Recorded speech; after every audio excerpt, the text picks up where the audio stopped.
यानंतरची गीतं मी मगाशी आपल्याला म्हटल्याप्रमाणे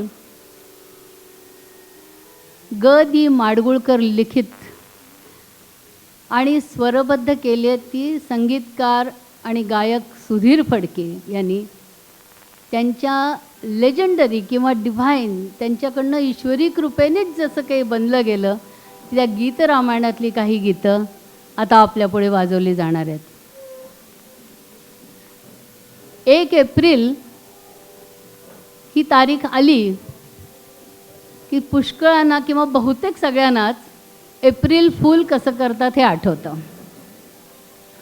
पण 68 ते 69 वर्षापूर्वी किंवा या 1 एप्रिलला 69 वर्ष पूर्ण होत आहेत त्याला, नभोवाणीवरती महाराष्ट्राला वेड लावणारा कार्यक्रम सुरू झाला होता. तो गीत रामायणाचा होता.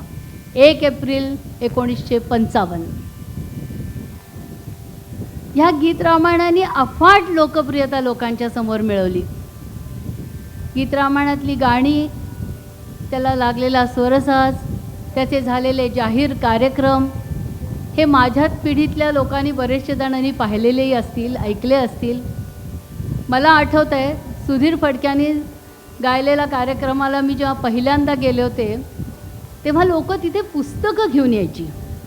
माझ्या वडिलांनी माझ्यासाठी घेतलेलं किंमत 2 रुपये किमतीचं पीच कलरचं मुखपृष्ठ त्याच्यावरती रेखाचित्र असलेल्या सीतामाईचं पुस्तक माझ्याकडे अजूनही आहे. ही पुस्तकं घेऊन एवढ्यासाठी जात असत की नभोवाणीवरती एकदाच कार्यक्रम व्हायचा, एकच गाणं वाजायचं आणि पुढे पुढे त्याचं रिपिटेशन कार्यक्रम शनिवार रविवारमध्ये होऊ लागला. पण ते शब्द लोकांच्या मधामध्ये रुजवण्यासाठी ते वाचत असत कार्यक्रम होताना आणि हे फार महत्त्वाचं होतं. असं गीतरामायण लोकांच्या पुढे आलेलं होतं. या मुलांनी ते वाजवण्याचा प्रयत्न केला, याबद्दलच मला त्यांच्या संयोजिकेचं आणि मुलांचं कौतुक करायचं आहे.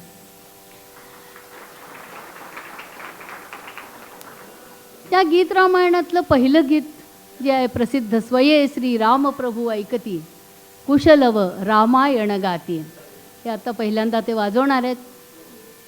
आपल्याला माहीत आहे अश्वमेध यज्ञाच्या निमित्ताने ज्या वेळेला अनेक लोक अयोध्येकडे आलेले होते त्यावेळेला वाल्मिकींनी आपल्या 2 शिष्यांना रामायण शिकवून तिथे पाठवलं होतं. ते होते लव आणि कुश. आणि लवकुश ही सुकुमार बाळं त्या ठिकाणी रामायणाचं गायन करतायत प्रत्यक्ष रामचंद्रांच्या समोर.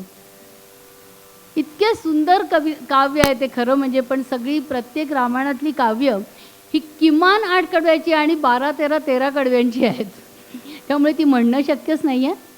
पण ही सुकुमार बाळं आहेत, ती कशी गात आहेत, किती सुमधुर गात आहेत.